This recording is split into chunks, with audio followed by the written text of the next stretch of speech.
इयत्ता 8वी इतिहास व नागरिकशास्त्र घटक क्रमांक 6 मुघलांशी संघर्ष.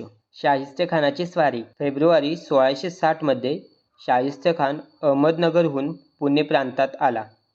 त्याने आसपासच्या प्रदेशात लहान लहान सैन्यांच्या तुकड्या पाठवून स्वराज्यातील प्रदेशाची जबर हानी केली. चाकणच्या किल्ल्याला वेढा दिला. चाकणच्या किल्ल्याचा किल्लेदार फिरंगोजी नरसाळा याने त्याच्या सैन्याचा तीव्र प्रतिकार केला, परंतु शेवटी त्याने चाकणचा किल्ला जिंकून घेतला. शिवाजी महाराजांचे बालपण जेथे गेले त्या पुण्यातील लाल महालात शाहिस्तेखान तळ ठोकून बसला. तेथून आसपासच्या मुलकाची त्याने लूट चालूच ठेवली.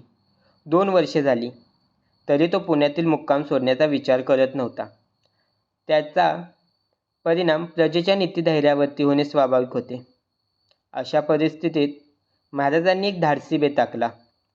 शिवाजी महाराजांनी स्वतःच्या नेतृत्वाखाली लाल महालावर गुप्तपणे छापा घालण्याची धाडसी योजना आखली. त्यानुसार 5 एप्रिल 1663 रोजी महाराजांनी रात्रीच्या वेळी लाल महालावर छापा घातला. या छाप्यात शाहिस्तेखानाची बोटे तुटली, त्याची मानहानी झाली. त्याने पुणे सोडले आणि आपला मुक्काम औरंगाबादला हलवला. या प्रकरणामुळे त्याने औरंगजेबाची नाराजी ओढवून घेतली. औरंगजेबाने त्यास बंगालच्या सुब्यावर पाठवले.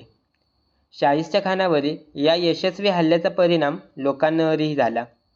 शिवाजी महाराजांच्या कर्तृत्वावरील प्रजेचा विश्वास अधिक वृद्धिंगत झाला.